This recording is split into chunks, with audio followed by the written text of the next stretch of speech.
Well, a friend of mine from work took me out to his deer lease, and he told me, oh, by the way, there's Bigfoots out here. I'm like, oh, really? He said, yeah. The guy's believable. He's a friend of mine. Next thing you know, we walk out onto the property and wood knock. He said, you hear that? I said, yeah. He said, that was a squatch. That was a wood knock. Well, I've heard of wood knocks. I said, for real? And all of a sudden, I heard another one. And all of a sudden, there was in 3 different directions. And he was adamant. I said, well, I'll be dang, man. So he made one whoop at him and one whoop back. And I said, you are kidding me. Whatever. And we just went on about our business. But, that's in the back of your mind then, A few days go past, we go back out there to go hunting, and we separate, and I'm walking down a wide open levee top, and right next to it is the woods. And I look up ahead of me, and in the water, we have these white birds we call egrets, cattle egrets. Well, there's some real light, puffy, downy feathers floating up on top of the water, and the slightest breeze is scooting across it. Wow, that's fresh. And I looked over there, I seen one of them big birds, and the first thing went in my mind, I said, oh my God, something short enough must have been hungry to eat that rascal. And the closer I got, I'm like, my God. And it looked like it had been sleeved on the neck. I thought, well, I just scared something off. It's still wet, it's still bleeding. I walk a little further, and there's something pacing me in the trees. I'd stop, it'd stop. I'd walk a little further, it'd walk a little further. Well, I'm not looking over there. I'm hearing it, and I always pretend like I don't see or hear anything. So whatever it's doing, it will keep doing it until I can figure it out. And it kept pacing me till finally I got alarmed enough. I swung that gun around and pointed it at the trees and told them, if you're in there, you need to come out because I'm going to shoot you. And nobody said a word, so I just kept walking, and it finally stopped. I turned a corner and went up a high line, and I get a phone call from my buddy. He says, you need to come over here. I said, what is going on? He said, there's something pacing me in the woods. Huh? Well, that just happened to me. Well, I come blistering out of them trees. I didn't run, but I come on out of them trees and went way around, and I got down there, and sure enough, he's doing the same thing I was doing. He's doing like this, and he turned his gun over there. Well, it got down to a ditch. I stepped out onto the pipeline, and he looked up, and it stopped. Well, he walked maybe 15, 20 feet and waited on me. I was a good 300 feet from him. We talked about it. I said, well, it was on this side of the pipeline? He said, yes. I said, well, it had to cross. Let's go back behind you and look. And sure enough, we went back there, and I looked, and there was a footprint about that big and about that wide that I could put my number 12 Red Wing boot down into and not touch the sides. Still had water running into it. Every other puddle around there was clear except that one. And that's where it had stepped and crossed over. And I realized then, oh my God, something was really out there. And that was the first OMG moment that I had with the Sasquatches. Stories of Sasquatch pop up across the North American continent, congregating in places such as the Pacific Northwest, Ohio, Florida, within every remote wilderness. But the creek bottoms and swamps of southeast Texas hold a lore unique from any other Bigfoot location on Earth. Jerry Mills has had a lifetime of running up and down the woods and bayous of this often forgotten corner of Texas, where snakes, alligators, feral hogs, and living legends inhabit these deep pine forests and dense bottomlands. Join us as we document Jerry the Wolfman Mills' encounters with the Sasquatch of the swamps of East Texas. Of course, I've been going hunting since I was a little kid with my papa, and we always told, you never don't be sticking your gun out there and looking around through your scope like it's binoculars, they can see the gun sticking out. So I never did that. And I had kept looking at a spot probably 150 yards away on the edge of the tree line, and my eyes kept going to it. I don't invent stuff, but when stuff happens, I question it. And why am I doing this? I never do this. Well, I couldn't help it. I picked that rifle up and stuck it out there and looked at that spot. Couldn't see nothing. A few minutes later, I was just, man, look again. I looked again. Nothing. I said, why do you keep doing this? That third time, I picked that rifle up, and a little feller about, probably that big, come out of there, and I want you to know them arms was kicking, them legs was killing. He looked like a road runner. It went back in the trees. I've never seen anything accelerate like that. That little dude catch a deer. Guarantee you. And I'm like, holy sh. Well, it gets almost dark. I done seen a baby Bigfoot run across the street, and I think it's time to get out of these blinds because we ain't hunting no deer. We just sitting in the blind. And I texted my buddy, and we met, and it was just about dusk, and we discussed all this, and we started out, and all of a sudden we hear it coming right out of a clear cut with no trees. I looked at him. I said, that wasn't a owl. We stopped. That ain't an owl. It's coming from, there's no trees out there, Mike. It's laying down or something. Well, we walked off, and when we got to this one spot, it stopped. We stood off the edge of his range and smoked a cigarette or two. I said, let's check this out. We walked back that direction. As soon as we got past that line of delineation, so we walked back, it stopped. So we went to the truck to the left. Well, we get down there, and there's Mama. I couldn't tell you how tall it was. It was at least 8 feet tall. I doubt if it was 10 feet tall. I think it probably weighed 600-700 pounds. And she stepped out of the trees. 20 yards from the truck, maybe, and walked right across the road, right in front of us at a leisurely pace. She was hitting about 6 foot strides, and it didn't take but 2 to cross that road. And there was a little berm on the edge of the road where, dozers come in and push it clean, where she'd come up on a little rise to go back up into the woods. You could see the ball of her foot and her toes where she pushed off and just, whoop, looked like she was floating.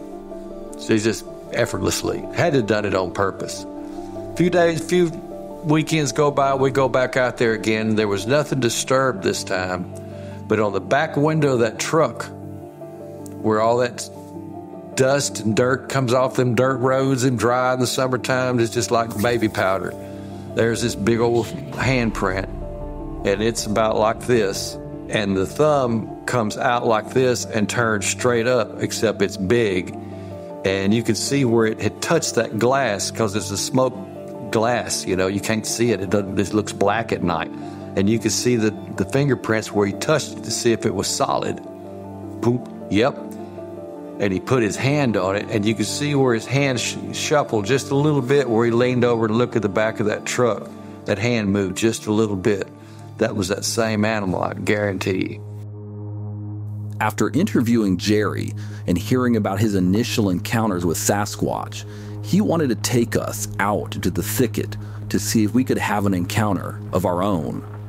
The Wild Man of the Woods crew geared up with night vision and thermals and headed into the deep, dark forest of southeast Texas. Jerry and a few of the members of our team heard some unexplained noises in the night during this expedition. The following is our footage from that evening.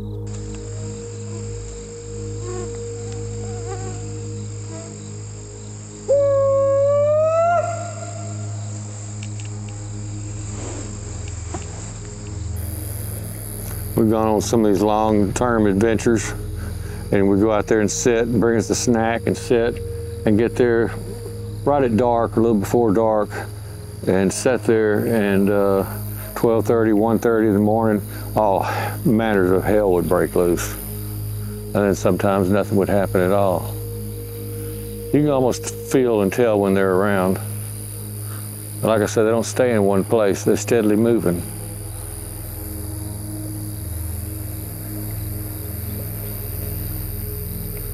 Food, food, food. They gotta have food.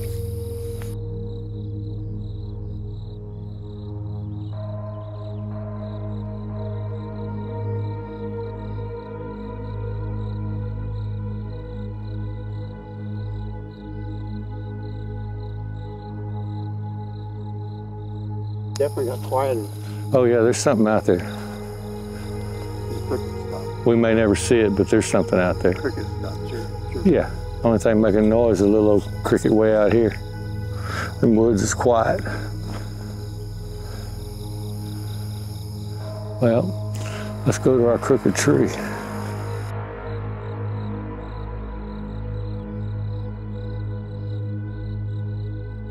Because when you find out with no shadow of a doubt in your disbelieving mind, even though you've seen it, you still can't believe what you've seen.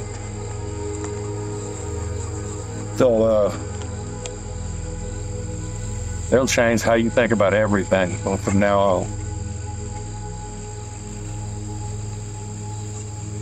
Never look at the woods the same. Yeah, we just got back into the truck. Earlier, a small team of 2 went down the canal bank back here to our left, probably 200 to 300 yards, and stopped. They stayed down there quite a little bit, and me knowing my buddy like I do, I figured maybe they might have seen or heard something.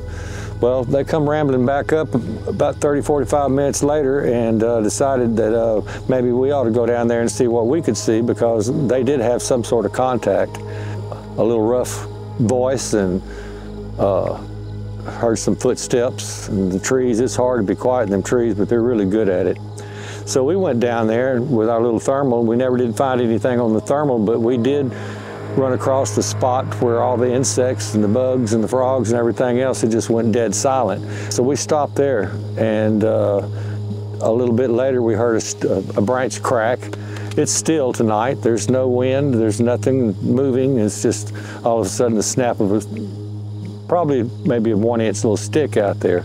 So we stopped and looked for a little bit. As we walked off, it kind of patterned along beside us inside the tree line.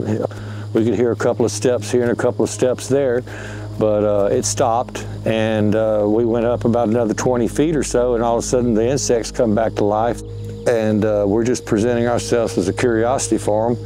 It's kind of like Saturday night at the movies for them, maybe. Ha! But that's pretty much what happened for tonight. After our trek into the haunting forest, Jerry was reminded of a fateful night in the swamps where he and a friend who wishes to remain anonymous paddled into the bayou to a remote area that looked promising for Sasquatch activity. They tempted fate that evening as they believed the creatures got too close for their comfort. Their equipment was tampered with, and they were so scared they had to leave. This is Jerry's retelling of that harrowing tale. Now, me and another friend of mine, he had discovered this really hot spot that nobody goes into. Since the storms and the dead trees, they didn't go in there anyhow. It's almost impenetrable now. But of course, me and my buddy, he knows where it's at. Let's go. So we went, and we had to take a boat to get to it. I don't know, we was probably a mile, maybe a mile and a half, 2 miles down the bayou, and there's just nothing out there. And we finally found a spot, and we pull up, we found a spot on the bank that we could pull the canoe and get out without, falling out of the canoe. And almost immediately we had contact. I'm like, Jesus Christ. We get up in there, we're sitting there, we're probably 30 feet or so from the boat, but you can't see the boat because it's dark and we're in the thicket in the yopons, and it curls off.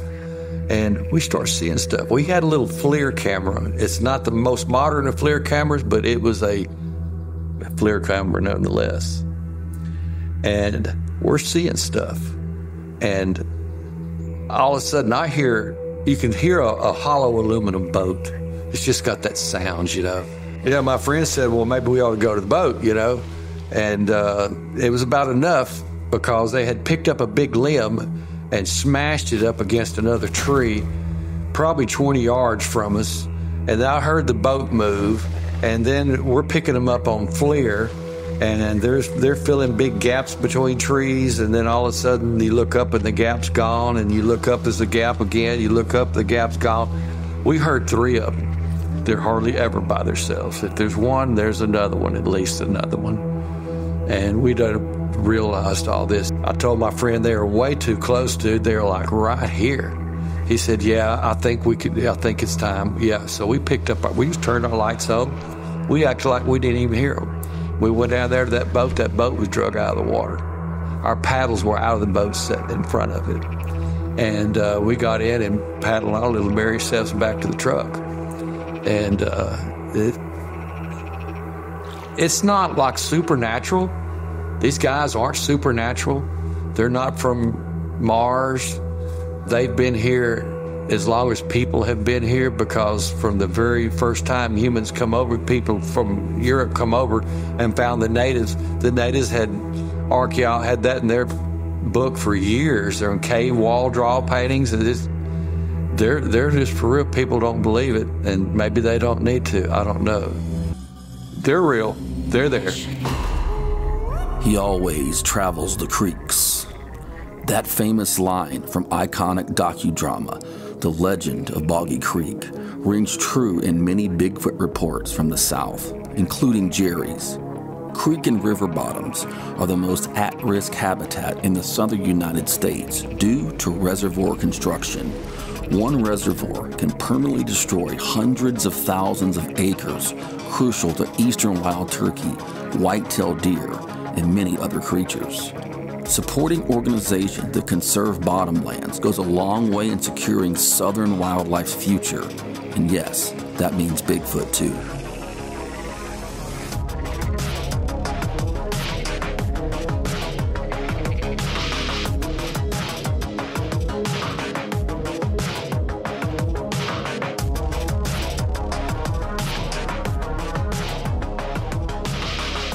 The Wild Wishes program and its youth conservation outreach Higher Calling Wildlife have granted more than 200 wildlife encounters for children facing critical illness, life in the foster system, loss of a parent or a sibling, depression, and other challenges. If you know of a young person that might qualify for this program and would like a wildlife encounter, yes, including Bigfoot expeditions, email chester@chestermore.com. That's chester@chestermore.com, or message the Kingdom Zoo Wildlife Center on Facebook. Jerry works with the Twin Rivers Wolf and Wolf Dog Sanctuary, a nonprofit that cares for rescued wolves and wolf dogs and works to educate the public about these amazing animals. If you would like to help this cause, please donate at the link in the description.